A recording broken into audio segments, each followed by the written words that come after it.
Bonsoir à tous et à toutes, j'espère que vous allez bien. Et aujourd'hui on est parti pour une nouvelle vidéo. Une vidéo qu'on m'a demandé sur Ghost.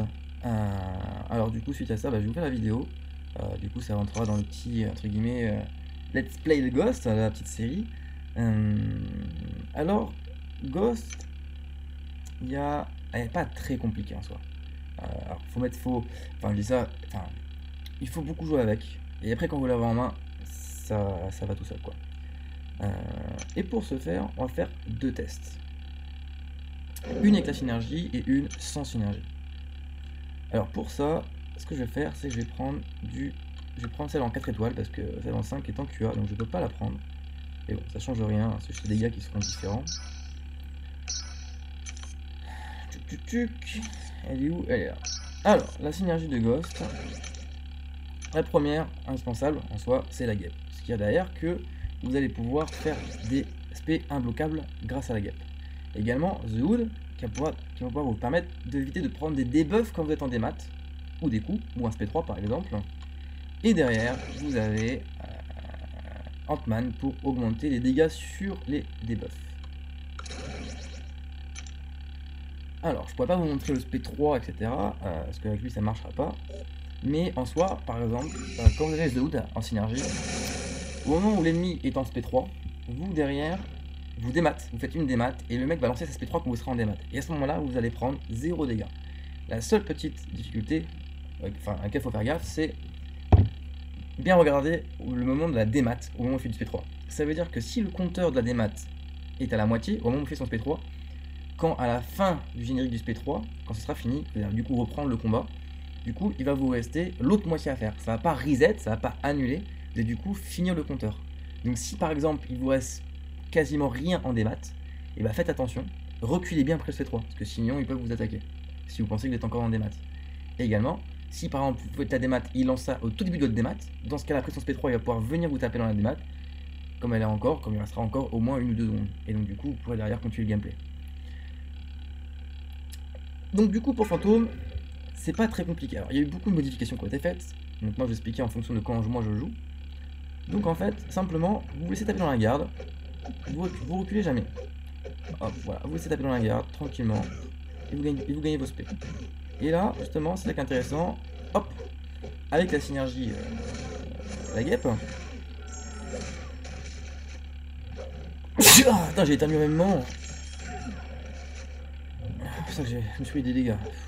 Alors là, vous voyez, un peu compliqué. Donc soit vous temporisez, soit sinon, vous bloquez et puis vous chargez les furies. Alors, par exemple, il n'y a pas de furie là. Hop, hop, vous faites un brise-garde et vous gagnez des furies.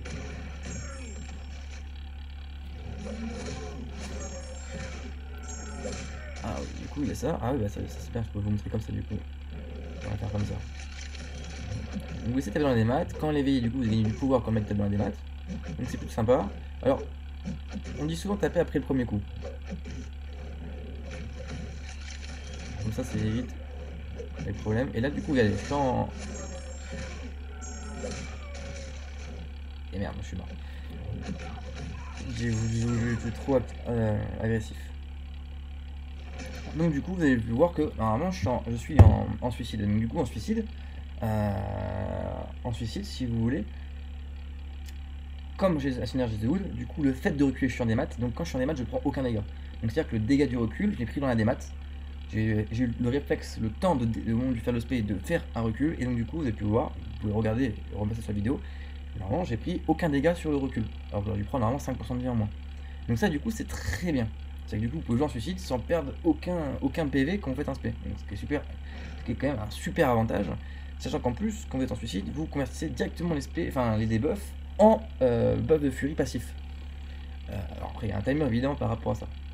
Donc voilà par rapport à ça. Donc du coup Ant-Man ça sert de monter les dégâts en fonction des buffs. Donc que ce soit par exemple les buffs de furie, les buffs de cruauté, etc. Donc chaque buff ça augmente de 15% les dégâts.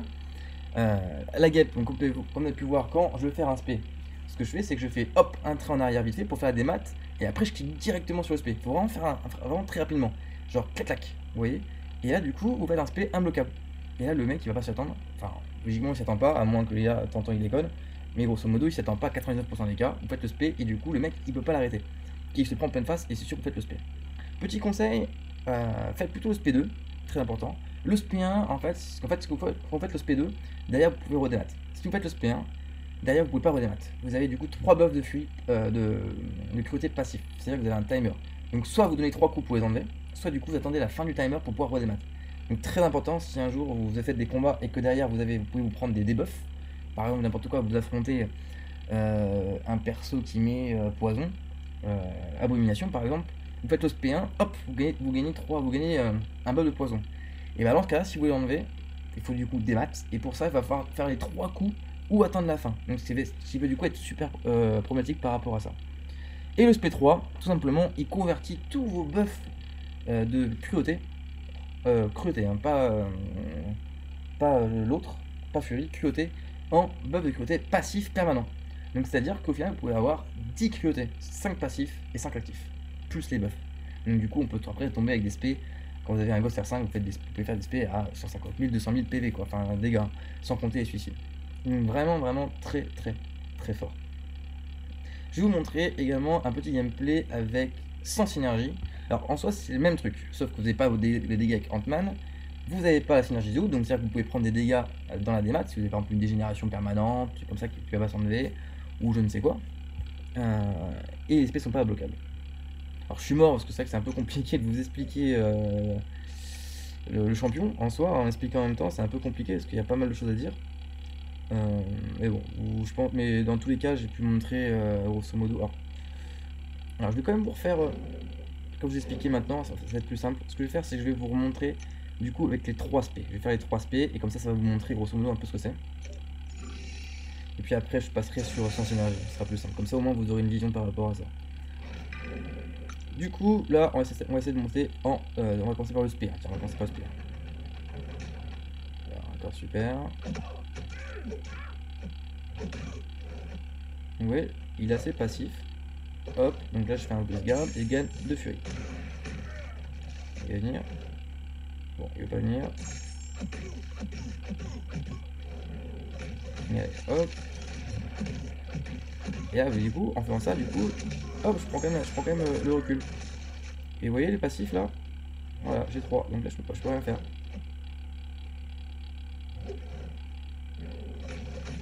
Je sais pas pourquoi ça a bugué.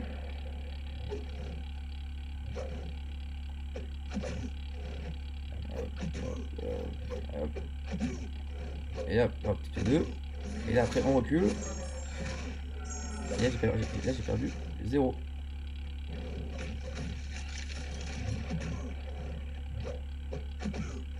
Putain, il est vraiment passif. Hein.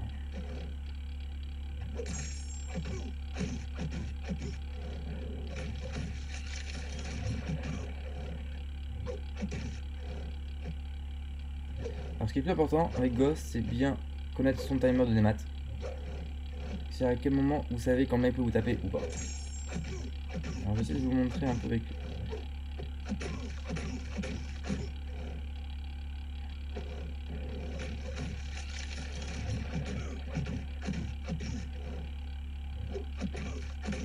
Bon, je peux pas vous montrer, bah, j'ai pas de buff de furie. J'ai pas de buff de cruauté, du coup je peux pas vous montrer. Mais en soi j'aurais eu un buff de cruauté. Et donc du coup derrière j'aurais pu faire le combat. On va arrêter hein, parce que c'est tout. Mais ouais, vous voyez il y a le petit démat jaune là, bah non, il n'y aura pas eu de temps et ça aurait fait.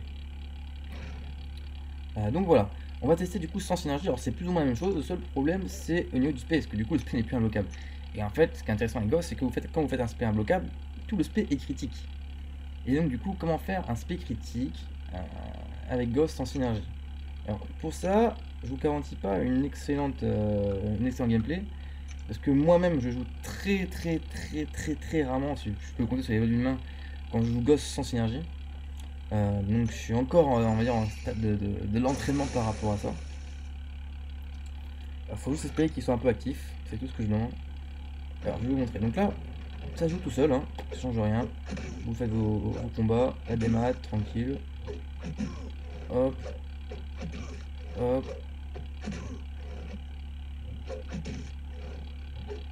Voilà. Comment vous expliquer le truc? En soi, l'IA, grosso modo, alors là, c'est un IA assez passif, donc c'est assez compliqué, assez dur de vous montrer, mais en soi, l'IA est assez agressif, si vous voulez. Quand vous lui mettez un coup, logiquement, il va revenir sur vous pour vous remettre un coup. Donc en fait, le but, c'est un peu d'essayer de pas lui mettre son spé. Parce que si vous mettez un spé, vous savez pas trop s'il va lancer le spé ou s'il va vous attaquer. Donc en soi, essayez du coup qu'il puisse ne pas avoir son spé. Vous l'attaquez, dès que vous avez 2 barres de pouvoir, vous l'attaquez, et puis vous bougez plus. D'accord? Alors peut-être qu'il peut vous mettre des coups dans la garde, c'est possible. En soi, c'est possible qu'il ne recule pas et qu'il continue à mettre des coups. Dans ce cas-là, vous reculez, vous tempo, etc. Alors ça en fonction aussi de comment le perso joue en face. S'il recule, vous ne bougez pas. Et au moment où il va avancer vers vous, il va avancer comme ça vers vous, ce que vous faites, vous allez l'intercepter avec un spé. C'est-à-dire qu'au moment où il va avancer vers vous, vous reculez, ce qui va faire la démat, et directement vous mettez le coup. Là, du coup, il pourra pas le parer. Et du coup, ce sera un spé imbloquable, entre guillemets.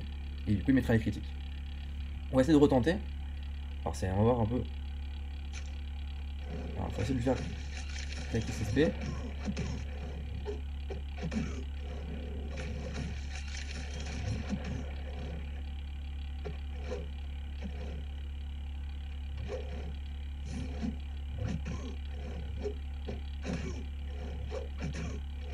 Alors, on va essayer de faire.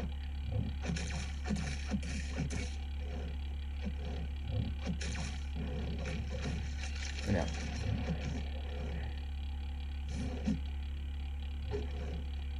Allez. Et là, regardez, je vais l'intercepter. Vous voyez? Je l'ai intercepté avec le spé. Avec la démat, tout simplement. J'ai reculé quand il est venu sur moi. Et du coup, j'ai fait le spé.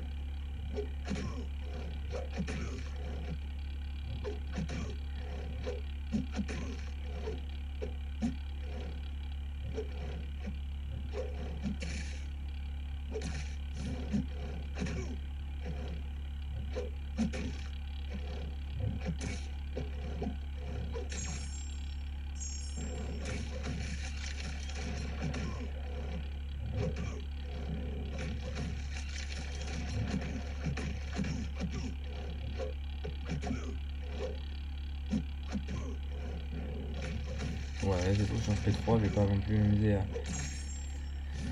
Mais voilà. Et donc du coup, ah bah du coup j'en profiter, je vais vous montrer. Donc là j'avais un spé de buff de cruauté. Donc du coup je vais faire le spé 3. C'est parfait pour vous montrer du coup. Et du coup vous allez voir ce qui va être pour des erreurs, du coup ce qui va être. Et voilà. Donc du coup, le spé, donc le premier symbole, c'est le spé de cruauté que j'ai converti, grâce au spé 3, donc qui est permanent. C'est-à-dire que pendant toute la durée du combat, il sera toujours le temps là, il sera jamais enlevé. L'autre, en timer jaune, c'est du coup le critique de la démat. La furie du coup qui ne se convertit pas, donc mais qui reste quand même un timer, et du coup la démat. En plus, je vous dis ça, mais vous avez toute, vous avez toute la description là. Et donc voilà par rapport, grosso modo, à Ghost. Si vous avez des questions par rapport à ce perso, si vous avez d'autres questions par rapport à ça, surtout n'hésitez pas. J'espère avoir vous montré, etc. Alors c'était un peu compliqué parce que c'est vrai que là, le perso était vraiment assez passif en face, donc du coup il rentre pas forcément dans le jeu. Mais on a réussi à peu près, globalement, à un peu tout voir par rapport à ce perso là. Et c'est vrai que du coup ça fait énorme le café, hein. C'est-à-dire que quand vous combattez des persos qui ont 60 000 de PV, grosso modo, le perso tape, vous faites des spé, enfin vous mettez un coup à chaque fois, il tape dans des battes, un coup, un spé 2 et c'est fini, il disparaît. 60 000 PV qui part en 10 secondes, en même pas 10 coups quoi. Donc c'est vraiment super fort. Après il y a des limites, il y a des counters, comme counter chiant par exemple. Il y a Magneto quand il vous met sa magnétisation là, du coup un coup sur deux vous avez des maths, pas des maths, etc.